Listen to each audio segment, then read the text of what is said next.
Mariner Books and HarperAudio present The Absolutes, a novel by Molly Dektar, performed by Carlotta Brentan.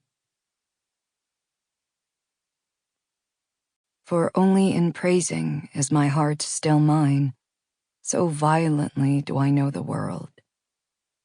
Rainer Maria Rilke, Fragment of an Elegy. Part 1. Chapter 1. We left for the bobsled race in the afternoon. At 1 p.m., it was beginning to get cloudy, although in places the sky was still blue. We wore our matching red welcome team uniforms, which were the wrong choice because they were barely insulated. We boarded a bus to Cesana. There, we took a fully enclosed gondola lift, which Federica called an ovovia, up over the bobsled course, a mass of silvery tubing. In the ovovia, there were 2 benches facing each other. I sat with my back against the peak of the mountain and watched the course tumble out below her. Federica had wide shoulders and narrow hips. She wore her hair in a low ponytail. She never wore a hat.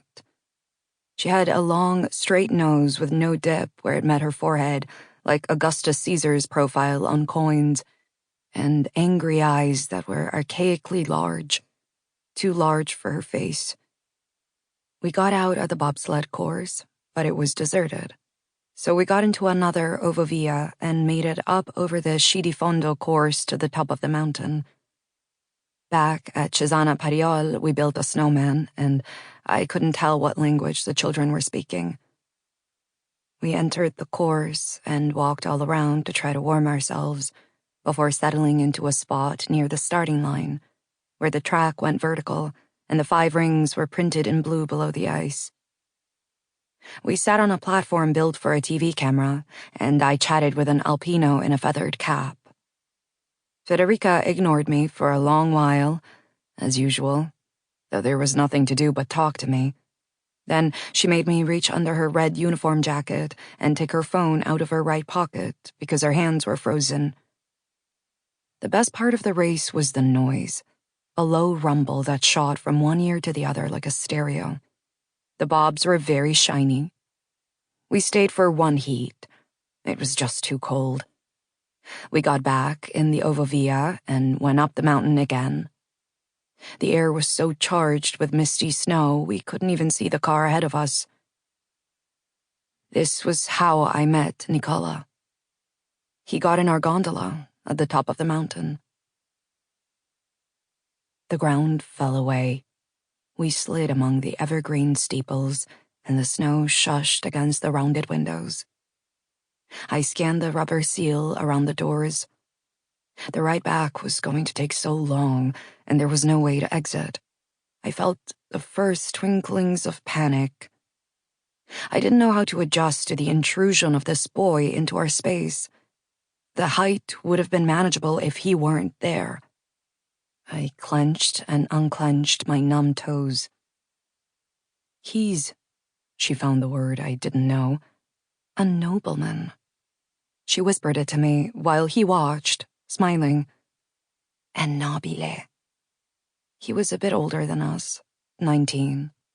His coat was all the way buttoned up. The snow brought the sunset close. It was in the frost on the window and in the hazy trough of mist between our descending gondola and the ascending gondola across the way. No conductor visible anywhere.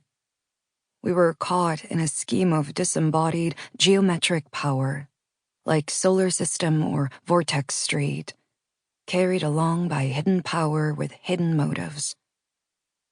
Federica and I sat on the bench on one side, and he sat on the other side. He had an intelligent face, baroque, used beauty. There was something examined about his face, adored.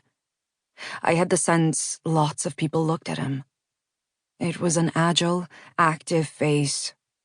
Or it was carrion, picked over, it seemed to me, even in those first moments. The face showed that everyone wanted to Sample complete. Ready to continue?